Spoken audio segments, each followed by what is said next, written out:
السلام عليكم ورحمة الله وبركاته. هنكمل ان شاء الله الجزء الثاني من الشنطة. هنجيب كل وش من اللي عملناه وهنعمل صف حشو داير ما يدور. هاجي هنا من اول غرزة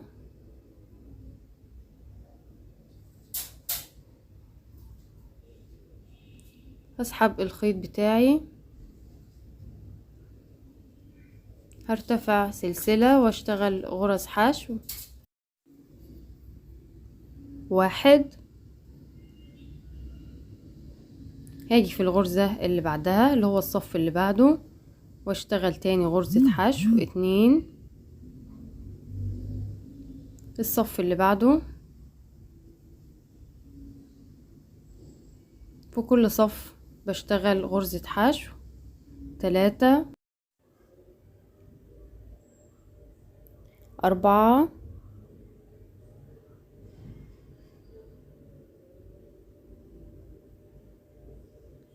5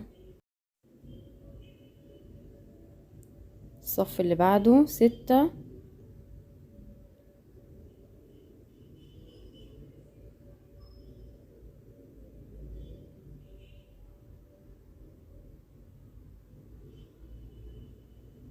7.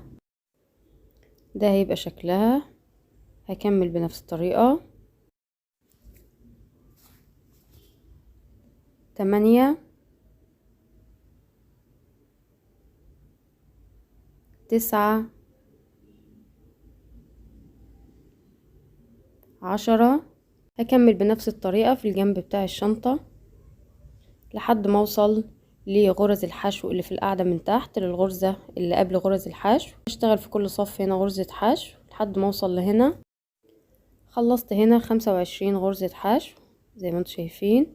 الغرزة رقم 26 اللي هي قبل غرز الحشو اللي في القاعدة هشتغل فيها تزايد 1 2 عشان ده دوران عندي مينفعش اشتغل فيه غرزة واحدة. هكمل غرز الحشو اللي في القاعدة. دي المنزلقة اللي عاملاها في غرزة الحشو دي. هشتغل في غرزة الحشو اللي بعدها هاخد الحلقتين بتوع حرف الفي مع الحلقة اللي انا سايباها في صف الحشو اللي فات واعمل غرزة حشو. التانية برضو هاخد حلقتين حرف الفي والحلقة اللي انا سايباها الصف اللي فات واشتغل غرزة حشو كده 2. هكمل بنفس الطريقة 3 حلقات على الإبرة، 3 4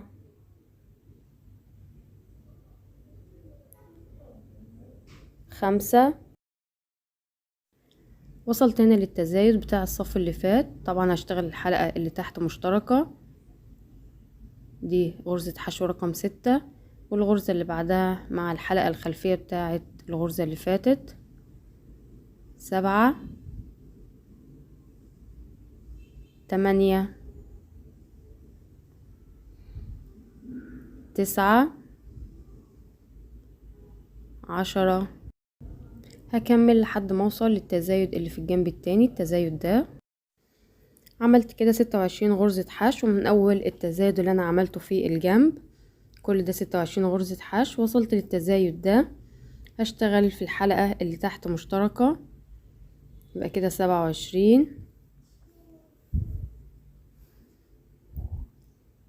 28. هكمل 29 30 31 32 33. هعمل التزايد اللي انا عملته في الجنب التاني اللي هو في الدوران 1 2 وهشتغل 25 غرزة حشو زي ما عملت بالظبط في الجنب الاولاني اللي هو الجنب ده اللي قبل التزايد. 25 غرزة حشو هشتغلهم هنا ونخلص ونرجع نكمل. انا هنا خلصت القطعة الاولانية، عملت هنا 25 غرزة حشو وتزايد وبعدين اشتغلت 33 غرزة حشو وتزايد وفي الجنب التاني 25 غرزة حشو. طبعا ده حسب المقاس اللي انتوا هتعملوه. انا عندي العدد الغرز اللي في النص هنا 19 غرزة. هعمل عدد من السلاسل بيساوي عدد الغرز اللي انا عملتها في الاطار بتاع الشنطة زائد عدد السلاسل اللي انا محتاجاها كمقاس مناسب ليا للايد. انا عملت هنا المجموع 130 سلسلة. هعمل منزلقة في اول سلسلة بعد ما اتأكد ان السلاسل كلها في نفس الاتجاه ومفرودة. هرتفع سلسلة وهشتغل 87 غرزة حشو اللي هي عدد غرز الحشو اللي انا عملتها في الاطار بتاع الشنطة او حسب العدد اللي يطلع معاكم. 2 3 4 5 وهكمل 87 غرزة حشو.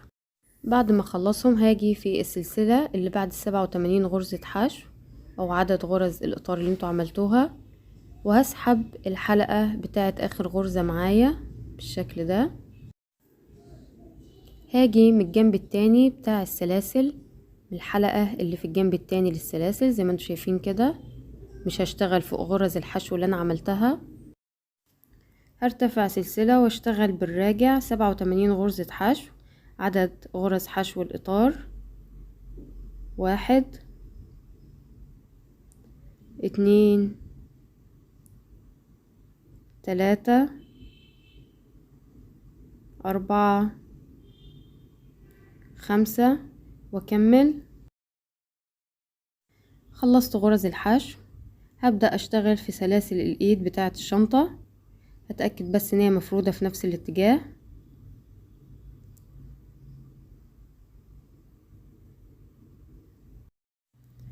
واشتغل غرز حشو بعدد السلاسل اللي انا عملتها المناسبة للايد بتاعة الشنطة. 1 2 3 4 5 واكمل.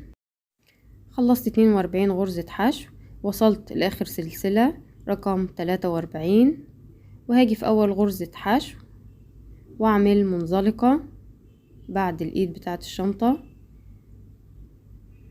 زي ما انتوا شايفين كده. الايد صف والاطار بتاع الشنطة صفين. هرتفع سلسلة واشتغل غرز حشو داير ما يدور الاطار والايد لحد ما اوصل لاخر غرزة. 2 3 4 5 وهكمل لحد ما اوصل لهنا. وصلت لاخر الصف، هعمل منزلقة وارتفع سلسلة وهشتغل كمان صف حشو.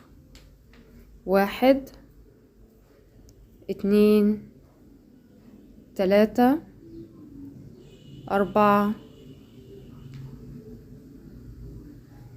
5.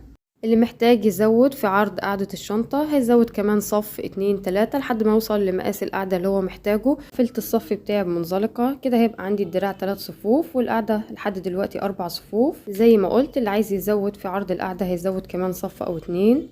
هرتفع سلسلة واشتغل صف حشو 87 حشو.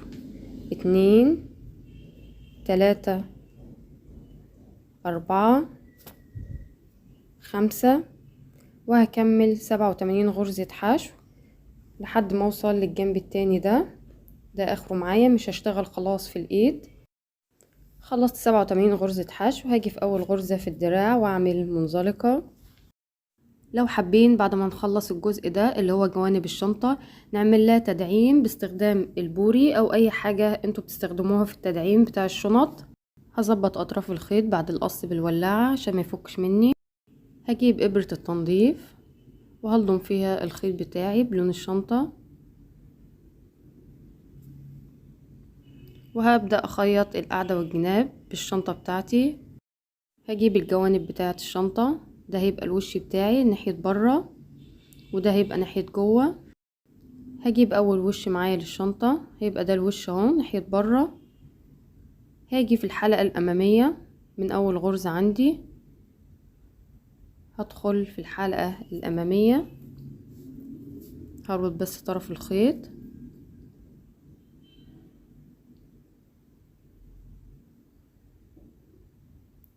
وهاجي في الجزء بتاع الجوانب وهدخل في اول غرزة عندي مش هدخل هنا في حرف الفي، لا هدخل في قلب غرزة الحشو نفسها في الجزء ده زي ما هو واضح في الفيديو. بدخل في الغرزة من جوه، مش من هنا، من هنا، وابدأ اخيط وش الشنطة مع الجوانب، كل غرزة مع الغرزة اللي قصادها. ادخل في الغرزة اللي جنبها،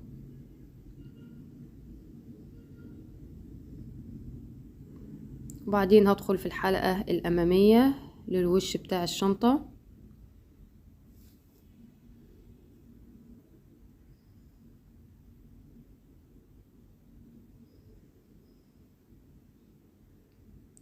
وادخل في الحلقة الأمامية اللي بعدها، وبعدين غرزة الحشو اللي في الجنب.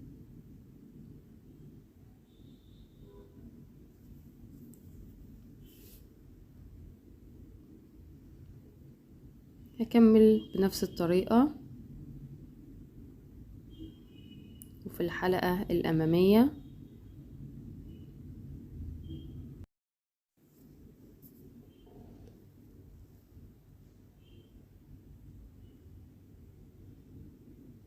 هكمل بنفس الطريقة لحد ما اخلص الوش الاولاني للشنطة، وبنفس الطريقة برضو هخيط الوش التاني زي ما انتم شايفين كده. هخلصهم ونرجع نكمل. هنخيط الوش التاني للشنطة بنفس الطريقة بالظبط اللي خيطت بيها الوش الاولاني، احطها بالشكل ده، واخيط برضو الحلقة الامامية مع غرزة الحشو اللي في الجوانب بنفس الطريقة. طبعا كنت قلت ان اللي عايز يزود عرض القاعدة شوية هيزود في عدد صفوف غرز الحشو. وده شكل الشنطة بعد ما خيطت الوشين بالجوانب.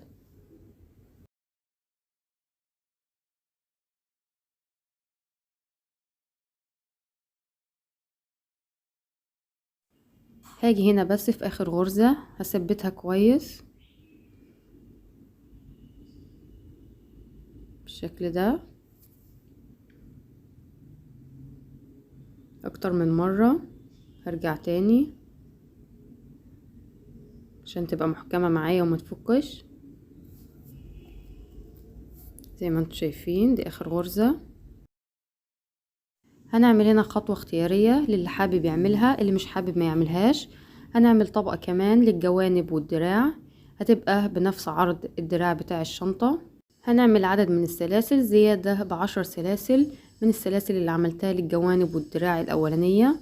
1 2 3 4 5 6 7 8 9 10 واكمل. عملت 140 سلسلة. هتأكد ان السلاسل عندي في نفس الاتجاه، وهجيب الطرف التاني واعمل منزلقة في اخر سلسلة. هرتفع سلسلة واشتغل غرز حشو. 1 2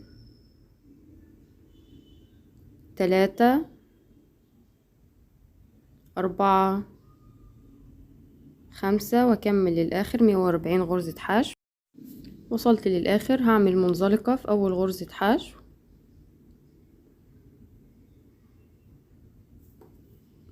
وارتفع سلسلة واشتغل كمان صفين. 1 2 3 4 5. هكمل لحد ما اوصل لعدد الصفوف اللي انا عملتها في الدراع بتاع الشنطة. انا هنا عملت 3، انتوا هتكملوا حسب عدد الصفوف اللي انتوا عملتوها. فانا هخلص الصفين ونرجع نكمل شغل. بعد ما اخلص الطبقة التانية هبدأ اثبتها في جوانب الشنطة والدراع. مش هثبت في الصف الاولاني ده، لا، من بداية الصف التاني والتالت والرابع، التلات صفوف اللي في النص هثبتها داير ما يدور بالابرة والخيط نفس لون الشنطة لحد ما اوصل للدراع. يبقى عندي الدراع متطابق فوق بعضه كده، 3 صفوف فوق 3 صفوف متطابقين مفيش فيها اي بروز. ونفس الحكاية في الجنب التاني. هسيب الصف اللي بره وهبدأ اثبت من الصف التاني والتالت والرابع زي ما انتوا شايفين كده، وتبقى عندي الشنطة خلصت، ما عادش بس غير تركيب السوستة. وصلنا لاخر حاجة وهو تركيب السوستة. لو السوستة بتاعتكم طولها نفس طول فتحة الشنطة، يعني بادئة من الجنب هنا لحد الجنب التاني. يبقى الموضوع سهل خالص، يا دوب هتشتغلوا صفين حشو على الجنبين وتخيطوهم، صف حشو هنا صف حشو في الجنب التانية وتخيطوهم في السوستة وبعدين ثبتوهم في الشنطة. انا عندي السوستة بتاعتي اصغر شوية من فتحة الشنطة زي ما انتوا شايفين كده، فهضطر اعمل جزء مستطيل فوق في الجنبين. هعمل عدد من السلاسل بيساوي المقاس الكلي لفتحة الشنطة. انا هعمل حوالي 55 سلسلة، 1 2 3 4 5 6 7 8 9 10، هكملهم 55. خلصت السلاسل بتاعتي، هرتفع كمان سلسلة وبالراجع واشتغل غرز حشو. 1 2 3 4 5 واكمل للاخر. وصلت هنا لاخر الصف بتاعي، هرتفع سلسلة وبالراجع هشتغل 8 غرز حشو.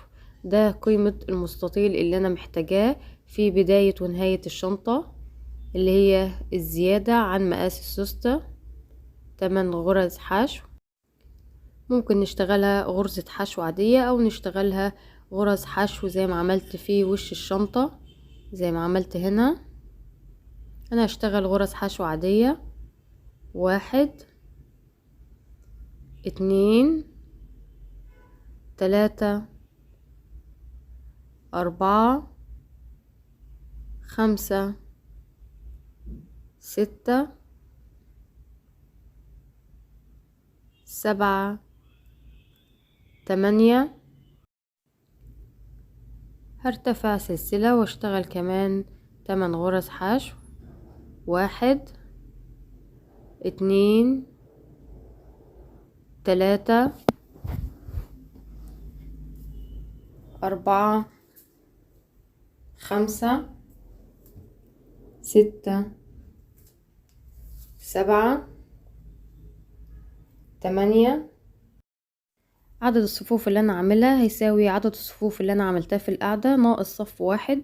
انا عملت 5، فهشتغل المستطيل ده 4 صفوف. هشتغل اخر صف معايا الصف الرابع. 1 2 3 4 5 6 7 8. كده خلصت المستطيل الاولاني. هقص الخيط، هشوف المقاس بتاعي مع مقاس السوستة، هحطها بالشكل ده من ناحية الطرف الاولاني، وهفرد الشغل على السوستة اللي هو صف الحشو اللي فوق ده، وهشوف هيتبقى معايا في الاخر كام سلسلة هشتغل فيهم المستطيل التاني. انا هشتغل من الطرف التاني 8 غرز حشو نفس اللي انا عملته في المستطيل الاولاني.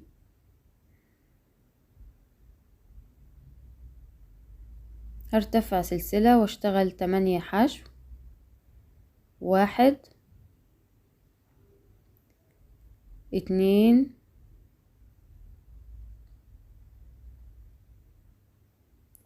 3 4 5 6 7 8. وارتفع سلسلة واشتغل كمان صفين. 1 2 3 4 5 6 7 8. هشتغل اخر صف. 1 2 3 4 5 6 7 8. هعد غرز الحشو اللي عندي تحت دي. هشوفهم كام غرزة، وهعمل عدد من السلاسل بيساوي عددهم 2 3 4 5. انا عملت حوالي 39 سلسلة. هتأكد ان هما في نفس الاتجاه مفرودين، وهاجي في الجنب التاني في اول غرزة حشو واعمل فيها منزلقة من جوه بالشكل ده. هاجي في اول غرزة في الصف اللي فوقيها، صف الحشو اللي فوق اللي بعد الصف اللي انا واقفة فيه، واعمل كمان منزلقة. هشتغل 39 غرزة حشو بالراجع. 1 2 3 4 واكمل. وصلت هنا لاخر الصف. هاجي في الصف التاني في اول غرزة حشو في الصف التاني واعمل منزلقة. هبدأ هنا اثبت القطعة دي مع السوستة، احطها بالشكل ده.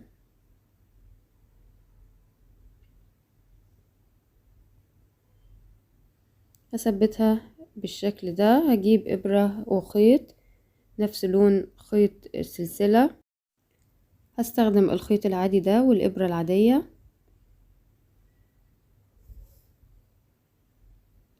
وهبدأ اخيط من الاطراف بتاعة السوستة. هثبتها كده.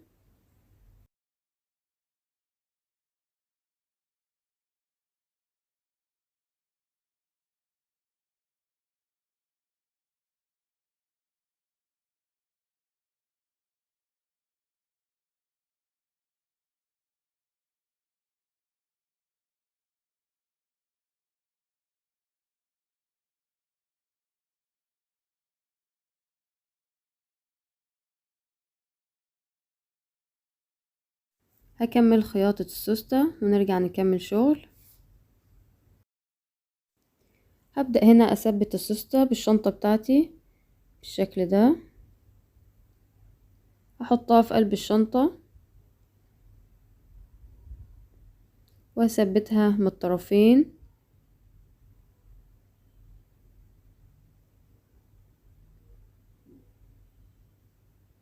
ومن الطرف التاني واثبتها.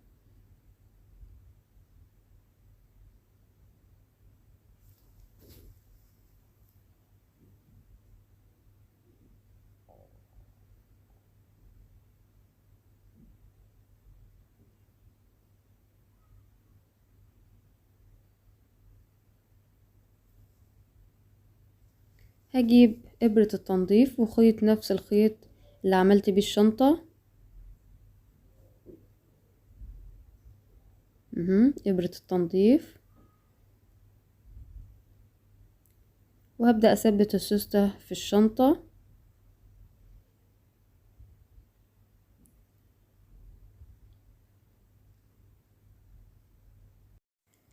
بدخل هنا ما بين الصف الاولاني والتاني، باجي بعد الصف الاولاني من هنا وبدخل في قلب الفراغ اللي بين الصف الاولاني والتاني اهو.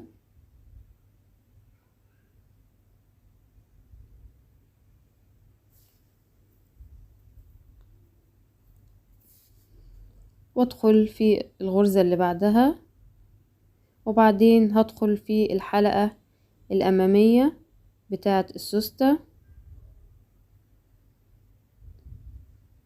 زي ما عملت بالظبط في جوانب الشنطة. هدخل في الحلقة الأمامية للغرزة اللي بعدها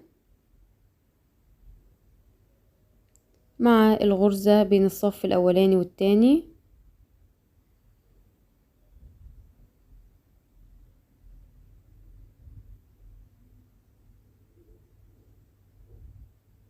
أكمل على نفس الطريقة، بدخل في الغرزة بين الصف الأولاني والتاني مع الحلقة الأمامية للسوستة.